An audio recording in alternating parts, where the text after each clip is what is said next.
C'est l'heure de l'information environnementale sur Planète Terre à Terre TV. Mesdames et messieurs, bonsoir et merci de votre fidélité.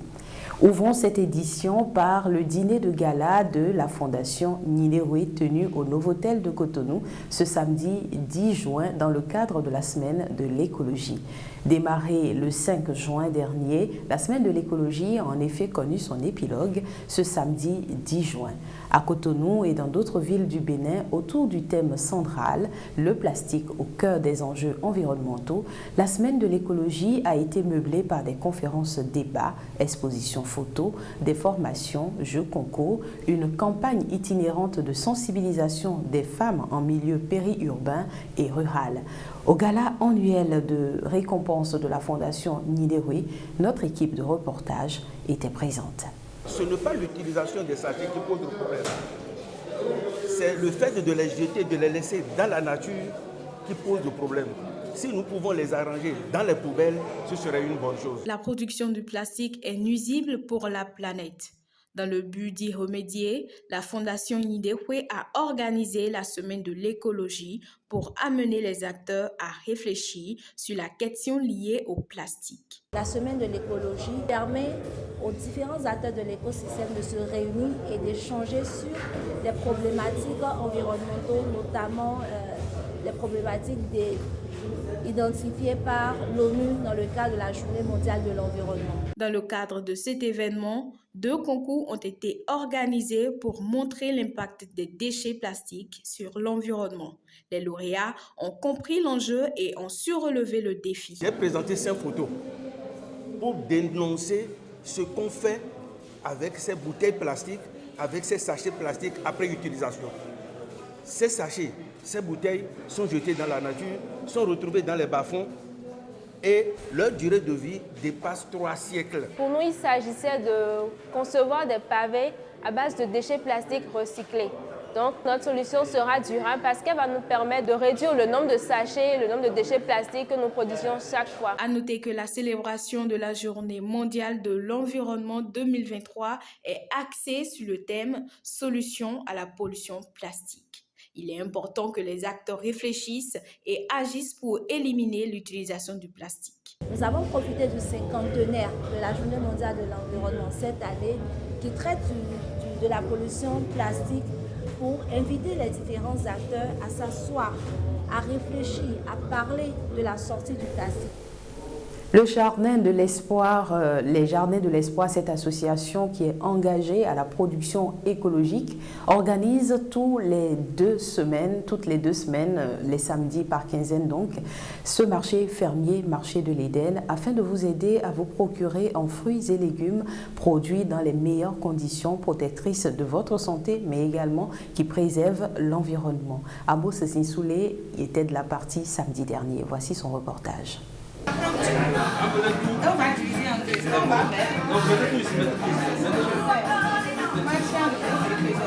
Tous les 2 samedis, les amoureux des produits bio prennent le rendez-vous du marché fermier et font le plein de leur panier. Le Jardin de l'Éden contribue au bien-être des consommateurs. C'est la 2e fois que je viens au marché. J'ai décidé d'acheter mes fruits et légumes ici parce que ce sont des produits bio, des produits locaux et que je pense que c'est bien de promouvoir la consommation locale et également de promouvoir une consommation qui est respectueuse de l'environnement et de la santé de ses consommateurs. Ce qui fait la particularité de ce marché est l'effort que les écologistes mettent à profit pour faciliter l'accès à ces produits aux consommateurs. D'abord, c'est bon pour la santé et puis c'est pas nos prix sont égaux que les prix qui sont sur le marché. Nous sommes alignés, nous avons fait un prix d'alignement sur le prix des produits conventionnels pour permettre à tout le monde de pouvoir profiter des produits bio. Nous avons tout fait au Jardin de l'Espoir afin de prendre vraiment d'enlever ce mythe-là qui est les produits écologiques, les produits bio sont chers. Nous, les produits que nous vendons sont comme les prix du marché. Nous faisons ce sacrifice-là sur nous-mêmes. Bien que la production est très très difficile, nous essayons de tout faire afin de mettre vraiment un standard de prix qui reflète les prix du marché. Pour la présidente du Jardin de l'Espoir, il reste encore des défis à relever. Ces objectifs à atteindre demandent des sacrifices que les acteurs sont prêts à faire. Nous envisageons vraiment mieux faire, mieux pour encore produire encore plus en quantité suffisante et également fédérer plusieurs autres acteurs agroécologiques qui participeront à cette production-là de ces légumes et fruits et qui nous aideront vraiment à satisfaire ce marché-là, cette demande sans cesse croissante. Construire sa maison sans fer, sans bois, sans tôle, sans ciment, juste avec de la terre, oui, c'est possible. Et vous ne rêvez pas. L'habitat écologique qui contribue à atténuer l'effet des changements climatiques est la spécialité de l'association La Voûte Nubienne. Embarquez avec Freddy Adjarossi et Amos Zinsoulé pour découvrir ce monde de toutes possibilités.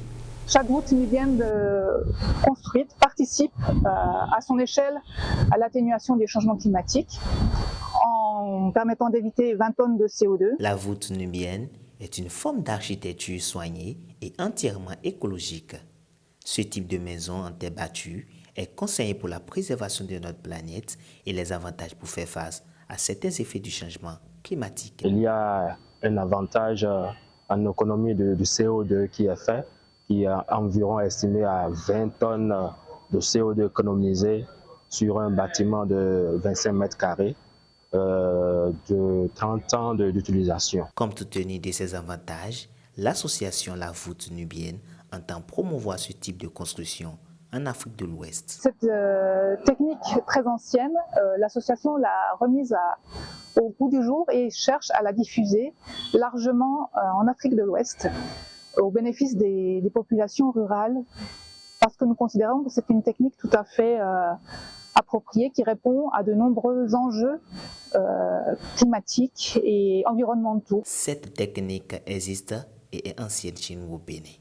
Notre terre est adaptée et il faut savoir l'utiliser pour une construction de qualité. Les techniques de construction voûte nubienne permettent à la fois de participer à l'atténuation des effets du changement climatique en permettant d'éviter des émissions de CO2 par les matériaux de construction à faible empreinte carbone et par la réduction de l'énergie nécessaire pour refroidir et ventiler à l'intérieur de ces maisons. La terre que nous avons ici au Bénin est propice à la construction de la technique voûte nubienne. Maintenant, la chose la plus importante est comment on utilise cette terre. «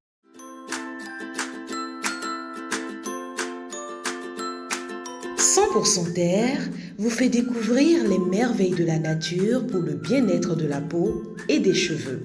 100% Terre, c'est des beurres végétaux, des huiles végétales, des graines et des poudres. Passez votre commande en un clic. «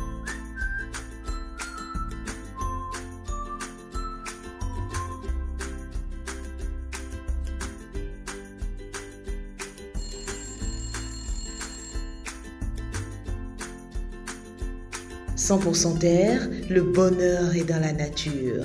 100% Terre, un produit de Terre à Terre Bénin.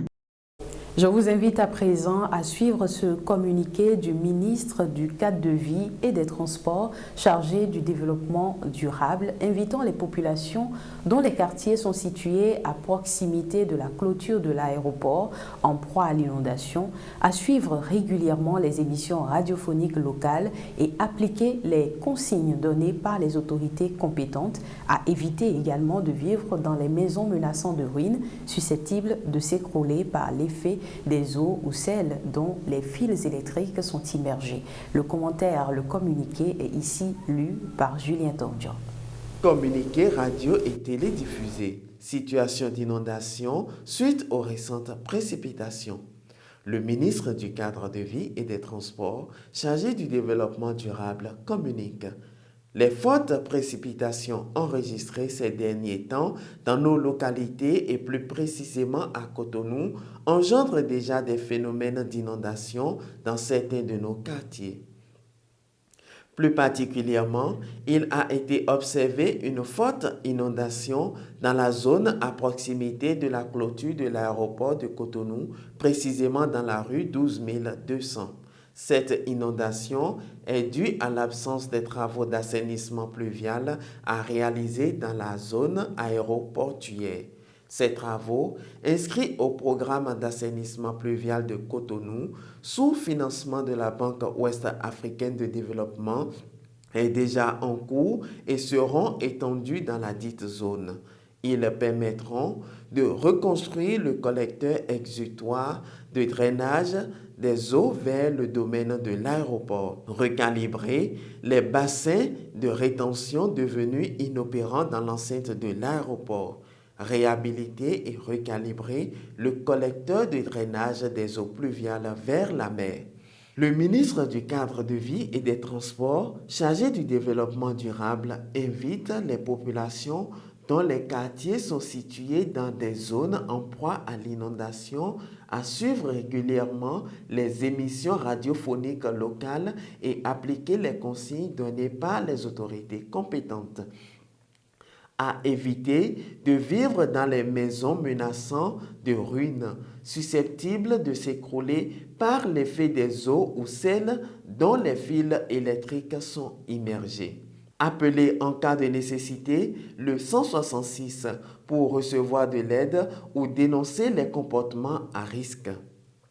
A signé José Tonato, ministre du Cadre de vie et des Transports, chargé du développement durable.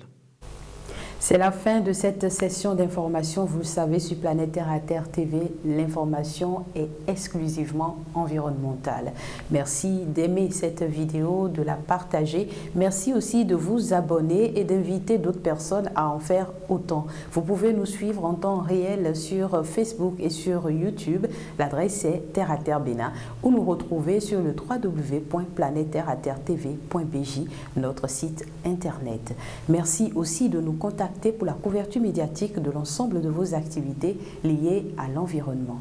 Protégez l'environnement parce que l'environnement, c'est vous. Bonsoir.